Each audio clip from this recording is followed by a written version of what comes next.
If you're shocked at how high your electric bill is in Massachusetts, you're not alone. One of the most common questions we get from customers is, why is my electric bill so high? We've done a deep dive into specifically the state of Massachusetts for why our electricity is so expensive, and we found 6 key points. Number one, and arguably the biggest reason, is because Massachusetts has a fixed natural gas supply, but our demand continues to rise. So if you live in Massachusetts, the majority of everybody who lives around you probably heats their house with natural gas. Also, the majority of our power plants also run on natural gas. Essentially, the only way to get natural gas into the state of Massachusetts is through pipelines, which can only flow so much. There's a limit to what they can bring to us.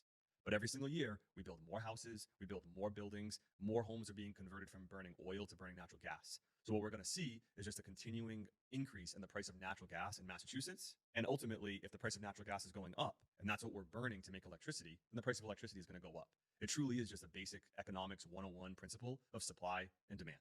Number two, Massachusetts is extremely regulated. We are one of the most regulated states in the entire United States. Every single time that the state forces the electric company to follow another regulation, typically that's another attorney that the utility company needs to hire, that's another employee that they have to hire to make sure that they're meeting all these rules. So ultimately, every single time one of these regulations is passed, it's going to increase the price of electricity because these utility companies are not immune to these increased costs. There are too many regulations to break down all of them, but to give you one example of them is in Massachusetts, if you are considered to be low income, you get a significantly discounted electric rate. Although that is a great regulation and that can dramatically help people who are low income, when we have hundreds of thousands of people who are getting a low income discount, ultimately that means that the regular retail rate of electricity that the majority of people pay for is going to have to be more expensive to make up for that.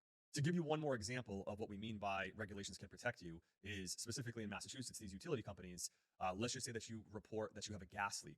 They legally have to be to your house in under 60 minutes. So that's great. We're all happy. That makes all of our lives safer. However, that comes at a cost. In order to guarantee that someone's going to be to your house in 60 minutes, these utility companies have to have spare employees just ready to go at a moment's notice across the entire state at any time. And that's expensive. Number three, in Massachusetts, utility companies are monopolies. Each individual town or city in Massachusetts is typically owned by one electric company. So this electric company owns all the telephone poles, all the electrical wires in your town. Nobody else is allowed to build additional telephone poles. Nobody else is allowed to add additional lines. Therefore, you are forced to have your electric company deliver your electricity. Obviously, this creates a very low level of competition. And when you have a low level of competition, you're probably going to have a pretty inefficient company. And therefore, it's going to lead to higher prices. Number four, we have one of the oldest electrical grids in the world, and it's simply just not efficient. When you have one of the oldest electrical grids in the world, it's going to require a significant amount of maintenance. This maintenance is not cheap. These parts are usually custom. They're very expensive. So these utility companies are forced to spend billions of dollars a year just to keep the grid up to what a modern day standard is. When electricity was essentially first discovered, New York City was one of the first places that got electricity. Boston was the second place. So a lot of the electrical infrastructure we have is literally 100 years old. Unfortunately, when you're an early adopter, you're essentially the one doing the beta testing, which means you need to make all the mistakes, and then other parts of the country or the world can learn from your mistakes and they can do it right the first time. Number five is that Massachusetts has some of the highest cost of living in the entire United States. Therefore, Massachusetts utility workers are some of the highest paid in the entire United States. If you pair number five, saying that we have some of the highest paid utility workers in the entire United States, with number four, which is that we have some of the oldest electrical infrastructure in the entire United States, you kind of have a recipe for a disaster. You're paying people a lot of money to fix something that's really old and breaks all the time. Naturally, the utility company is going to have to charge a lot of money to deliver that product to you. Number six is in Massachusetts, we have almost year-round demand for energy. We only have 2 months out of the year where we're not either heating or cooling our houses. So you're going to have a utility bill almost every month. There are parts of the country where they're only heating their house for a few months or they're only cooling their house for a few months. But in Massachusetts, it's almost every single month. So naturally, when you have year-round demand, again, basic economics of supply and demand, we have this demand almost year-round with a fixed supply. You're going to have a high price for your energy cost. So those are the 6 reasons why we have such expensive electricity. Now, unfortunately, the majority of those 6 reasons, there's really nothing that you can individually do about it. There are things that our government could do. However, those things are completely out of your control. They don't affect you in any way, shape, or form in the short term. So these are the few things that you can do to actually lower your electric bill right now. Number one, the most important thing you can do is try to use less electricity. In Massachusetts, there's a program called Mass Save. You can get an energy audit done.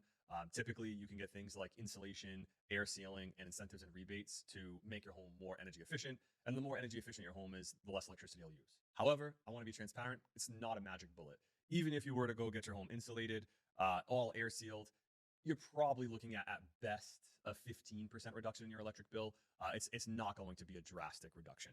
Number two, to lower your electric bill is genuinely just use less electricity. If you have a hot tub that you don't use anymore, get rid of it. If you have a pool pump that's running 12 hours a day, see if you can run it only 8 hours a day. Unfortunately, unless you're willing to raise the temperature of your house, meaning, instead of running your AC at 68, run it at 72, even this for most people is going to be a very small decrease. You're probably talking somewhere in the range of 10 to 15% reduction in your electricity bill. So if you both use less electricity and make your house more energy efficient, you're probably looking at best a 20 to 30% reduction in your electric bill. Number three is switching to a third-party electric supplier.